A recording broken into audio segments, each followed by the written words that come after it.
आम्ही पण त्या चित्रपटाची आतुरतेने म्हणजे प्रेक्षकांपर्यंत पोहोचवण्याची वाट पाहत होतो, कारण आम्ही पण खूप संघर्ष केला हा चित्रपट बनवण्यासाठी. निर्माता म्हणून म्हणजे तळमळीने सांगतोय की कारण असे विषय समाजापर्यंत पोहोचणं हे खूप गरजेचं असतं. तर एका प्रामाणिक व्यक्तीचा प्रामाणिकपणे केलेला चित्रपट, एक प्रामाणिक त्यांचा संघर्ष, कुठलाही आधार नसताना, कुठला बेस नसताना, कुणाचे साथ नसताना सुरुवात केली आणि आज ती सुरुवात लाखो करोडोंच्या संख्येने आज एकत्र लोक आणण्याची ताकद निर्माण झाली. आणि ज्यांनी ताकद निर्माण केली ते म्हणजे आपले मनोज जरांगे पाटील. त्यांच्या जीवनावरती त्याचा संघर्ष, किती भयानक संघर्ष त्यांना करावा लागला आहे, हे सगळं या चित्रपटातून आपण दाखवलं होतं. आणि या चित्रपटात माझी एकच विनंती आहे की कुणालाही या चित्रपटातून म्हणजे निवडणूक काळ असेल किंवा कुठलाही काळ असेल, कुणालाही कसलाही त्रास होणार नाही, या सगळ्या गोष्टीची काळजी घेऊन आम्ही तो चित्रपट म्हणजे तोंडावर आणला होता. परंतु या कारणास्तव म्हणजे आम्ही काळजी घेऊन पण आम्हाला या ठिकाणी या संकटाला सामोरं जावं लागते. परंतु माझी तमाम म्हणजे राज्यातील जनतेला विनंती आहे की हा चित्रपट आपण थोड्या वेळात तारीख पण डिक्लेअर करतोय.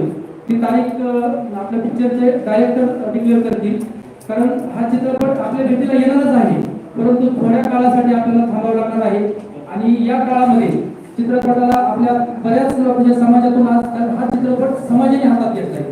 चित्रपट जरी आज आम्ही बनवला असला तरी हा पूर्ण चित्रपट राज्यातील सगळ्या जनतेने हातात घेतलेला आहे आणि जनतेला उत्तर द्यायचं म्हणून आज या ठिकाणी आम्हाला ही प्रेस कॉन्फरन्स घ्यावी लागली आहे. नाहीतर आम्ही ते व्हॉट्सअप, फेसबुक, सोशल मीडियाच्या माध्यमातून पण ते सगळं सांगू शकत होतो. परंतु माझी विनंती आहे की हा चित्रपट आपल्या सगळ्यांच्या भेटीला आहे त्याच पद्धतीने येणार आहे. तरी पण कुठं कुणी या गोष्टीचा निषेध असलं किंवा काही म्हणजे वेगवेगळ्या पद्धतीने आरोप प्रत्यारोप असतील असं काही कुणी करू नका, कारण हा चित्रपट आपल्याला लवकरच आपल्या चित्रपटगृहात जवळच्या सगळ्या म्हणजे बघायला भेटणार आहे.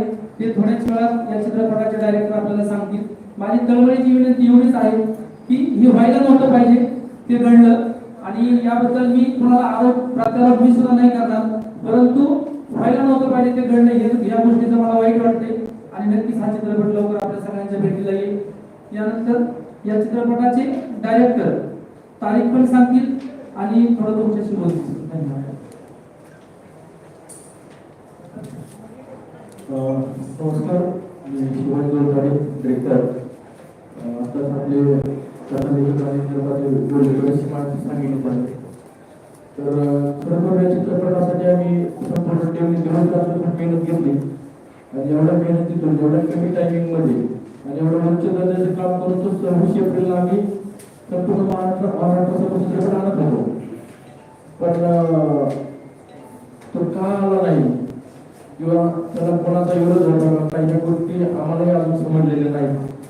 पण सेन्सॉर बोर्डाने मात्र आम्हाला सांगितलं की या पिरियडमध्ये चित्रपट रिलीज करू शकत नाही, या पिरियडमध्ये चित्रपट तुम्हाला रिलीज करता येणार नाही. त्यांनी आम्हाला क्लिअर सांगितलं की याचा मतदानावर परिणाम होईल. पण याच्यामध्ये राजकीय अशा गोष्टी काही नाहीत. याच्यामध्ये मनोज जरांगे पाटील यांचा निवड संघर्ष दाखवलेला आहे, रिअल संघर्ष दाखवलेला आहे. याच्यामध्ये आमचं काल्पनिक किंवा कोणाच्या काय भावना दुर्बली किंवा काय होईल कोणत्याही गोष्टी त्याच्यामध्ये एवढा सुंदर चित्रपट संपूर्ण महाराष्ट्रच नाही, महाराष्ट्राच्या बाहेरने आम्हाला चित्रपटाची मागणी करत होते. पण काय हरकत नाही, 26 एप्रिल नसेल तरी 21 जून 2024 ला चित्रपट याच्यापेक्षा डबल ताकदीने संपूर्ण महाराष्ट्राच्या समोर रिलीज होत आहे. आणि महाराष्ट्रातच नाही, महाराष्ट्राच्या बाहेरही आपण सिनेमा रिलीज करत आहोत. आणि बऱ्याचशा आम्हाला पॉझिटिव्हली प्रतिक्रिया लागली की याचा फायदा नक्कीच होईल. 26 एप्रिलला जरी तो काही लोकांनी थांबवला असेल किंवा काही आपली काही गोष्टी असतील त्या माहीत नाही मला, तसं जरी काय आम्हाला समजलं तरी आम्ही पुन्हा प्रेस घेऊन तुमच्या समोर येऊ. पण तसं काय आम्हाला समजलेलं नाही आणखी काय. फक्त सेन्सॉर बोर्डाने सांगितलं की या पिरियडमध्ये तुमची चित्रपट रिलीज करू शकत नाही.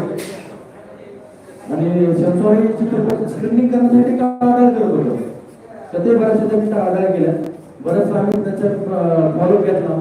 त्याच्यानंतर त्यांनी आता स्क्रीनिंग लावलं, कारण 4 वेळेस आम्हाला त्याच्या ऑफिसला जाण्याची वेळ आली. अशी कधी वेळ येत नाही. त्या सर्व गोष्टी झाल्या आणि त्याच्यानंतर आम्ही सर्वांनी एक तारीख फायनल केली की 21